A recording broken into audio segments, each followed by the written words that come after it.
Ask anything and everything, I am here to answer. Hello sir. Sir social మీడియాలో చాలా negative troll అవుతుంది, but you look so cool and happy. How you are handling that? See, first of all, how to answer, మనకంటూ ఒక character ఉంటుంది. అది irrespective of praise or criticism, character ఒకేలా ఉండాలి. బేసిక్గా గబ్బర్ సింగ్లో ఒక డైలాగ్ ఉంటుంది,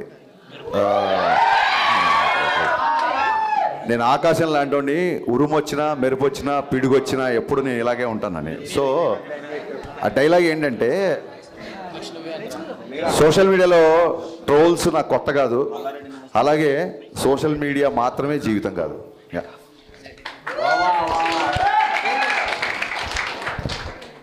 మిరపకాయ రిలీజ్ ఎప్పుడు?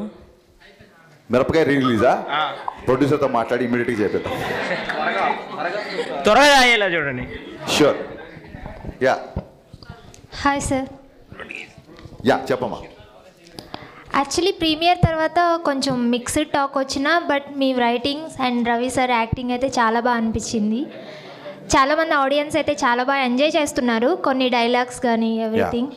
సో నెగిటివ్ టాక్స్ ఉన్నా కానీ మీరైతే చాలా పాజిటివ్గా రియాక్ట్ అవుతున్నారు. సో మీ పాయింట్ ఆఫ్ వ్యూలో ఏం చెప్తారు ఆడియన్స్కి? డెఫినెట్గా ప్రీమియర్స్ నుంచి మిక్స్డ్ టాక్ వచ్చింది. అదేంటంటే with all the due respect, ఇప్పుడు అమ్మాయి అడిగిన క్వశ్చన్కి కానీ సుధీర్ వర్మ కానీ లేకపోతే రమేష్ వర్మ అలాగే కార్తీక్ ఘట్టంనేని వీళ్ళందరూ నాకు friends. But let me be practical. గతంలో రామారావు అండ్ డ్యూటీ కానీ, రావణాసుర కానీ, కిలాడి కానీ, ఈగిల్ కానీ ఇవి కూడా కొంచెం డిసప్పాయింట్ చేసాయి. బట్ ఆ డైరెక్టర్ల మీద లేని అటాక్ నా మీద ఉంది. ఎందుకంటే I can easily sense there are some personal agendas. కొంతమంది, అంతమంది అని చెప్పను, కొంతమంది. అట్ ది సేమ్ టైమ్ ఎందుకు డైలాగులు మీకు గుర్తున్నాయంటే, ఈ ఎవరైతే అటాక్ చేసి ఎవరైతే నెగిటివ్ స్ప్రెడ్ చేస్తున్నారో they are conveniently criticising. There is a difference between constructive criticism and convenient criticism. So ఏదో డ్యాన్స్ మూమెంట్లో ఒక జేబులో పాకెట్ల గురించి మాట్లాడుతున్నారు, బట్ కట్నం తీసుకొని కాపురం చేసే మగవాడు చేస్తే మగవాడు వ్యభిచారం చేసినట్టు డైలాగ్ రాశాను. దాన్ని కన్వీనియంట్గా పక్కన పెట్టేశారు, ఎందుకంటే మంచి డైలాగ్ కదా. అమ్మాయిలందరికీ విపరీతంగా నచ్చిన, చాలామంది కాల్ చేశారు. ఆ డైలాగ్ చాలా మంచి డైలాగ్. అలాగే హీరోయిన్ ఎప్పుడైతే నువ్వు నా వెనకాల పడ్డా నాకు ఇబ్బందిగా ఉంది అంటుందో, అప్పుడు హీరో 2 చేతులు పెట్టి దండం పెట్టి, మీకు నా ప్రేమ అర్థమయ్యేంత వరకు ఇంకా నేను మీ జోలికి రాను అంటాడు.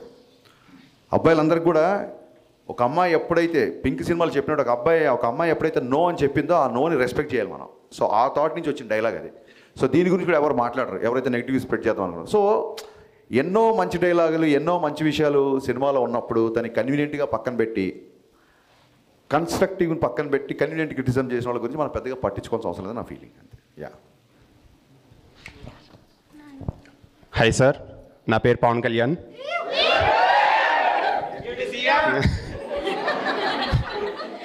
సో డిఎస్పీ క్యామియో ఉంది కదా, అది ముందు నుంచి ప్లాన్ చేస్తున్నారా లేదంటే సినిమా షూటింగ్ అప్పుడు ఫ్లో? మొన్న నేను పోస్ట్ రిలీజ్ మీట్లో చెప్పినట్టు భాను మాస్టరు, రవితేజ్ గారు అందరు కలిసి నన్ను చేయమన్నారు క్యామియో. నేనేమో పక్క post production, promotions plus song shooting జరుగుతుంది. I was fully tired, I was not prepared to be on screen. ఏం చేయాలో అర్థం కాక లాస్ట్ మినిట్లో రేపు షూటింగ్ అనగా దేవిశ్రీ ప్రసాద్ గారికి కాల్ చేశాను. ఆయన షాక్ అయిపోయాడు, సార్ మరీ 1 డే ముందు చెప్తున్నారు, అసలు ఏంటి సాంగ్ ఏంటి అదేంటి. బట్ ఆల్రెడీ మిక్కీ మేయర్కి పాటలు అంటే దేవిశ్రీ గారికి కూడా బాగా ఇష్టం. He always conveyed his best regards to convey. So నేను అన్నాను, సార్ August 4th షూట్ చేస్తున్నాము, last day of the shoot. So ఆ రోజు ఫ్రెండ్షిప్ డే కదా, ఫ్రెండ్షిప్ డే పరంగా నేను ఫ్రెండ్గా అడుగుతున్నాను, ఇది రిక్వెస్ట్ డైరెక్టర్గా కాదు అన్నాను. మీరు ఫోన్ పెట్టండి నేను వచ్చేస్తున్నాను. That is is greatness actually.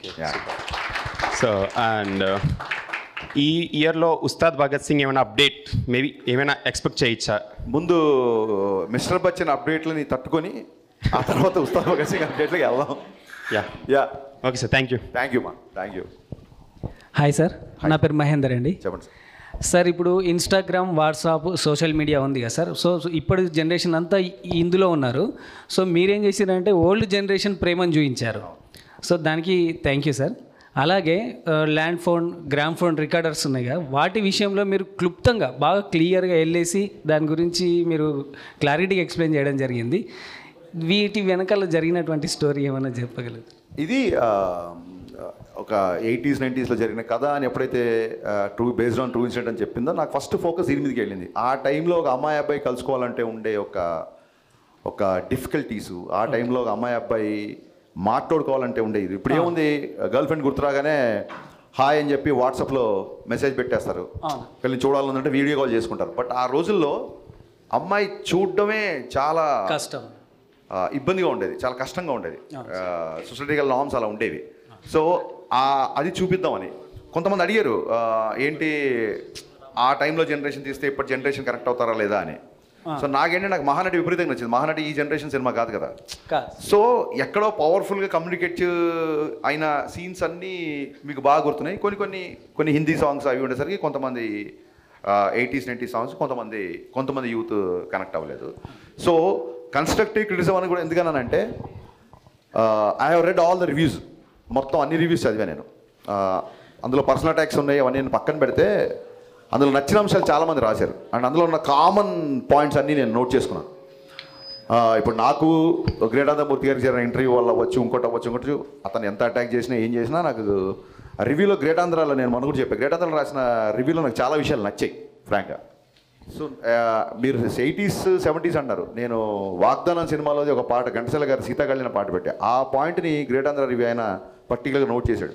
So చాలా హ్యాపీ అనిపించింది. ఎక్కడో బ్యాక్గ్రౌండ్లో వచ్చే సాంగ్ కదా, ఇది గుర్తుంచి ఉంటుందా లేదా, ఆడియన్స్ దీన్ని కనెక్ట్ అవుతారా లేదా అన్నప్పుడు, ఇలాంటి రివ్యూస్ అవుతున్నప్పుడు I felt very happy. So అతను 2.25 ఎంతో ఇచ్చాడు, I'm not bothered about it. But నేను చదివిన రివ్యూలలో అతను మెన్షన్ చేసిన అవన్నీ నాకు బాగా నచ్చాయి. సో అవన్నీ బేస్ చేసుకొని నాకు తెలిసి ప్రతి డైరెక్టర్కి తను చేసిన వర్క్ చాలా గొప్పగా ఉంటుంది. ఒక్క ఫ్రేమ్ తీయాలన్నా సరే ఒప్పుకొని దర్శకులను చూసా. అలాంటిది సమ్ 11 to 13 minutes ఈ రివ్యూస్లో వచ్చిన కామన్ పాయింట్స్ అన్నీ తీసుకొని 11 to 13 minutes ట్రిమ్ చేశాను నేను యాక్చువల్గా. సో నేను రివ్యూస్ని సీరియస్గా తీసుకుంటా అని చెప్పడానికి ఇది ఒక చిన్న ఎగ్జాంపుల్.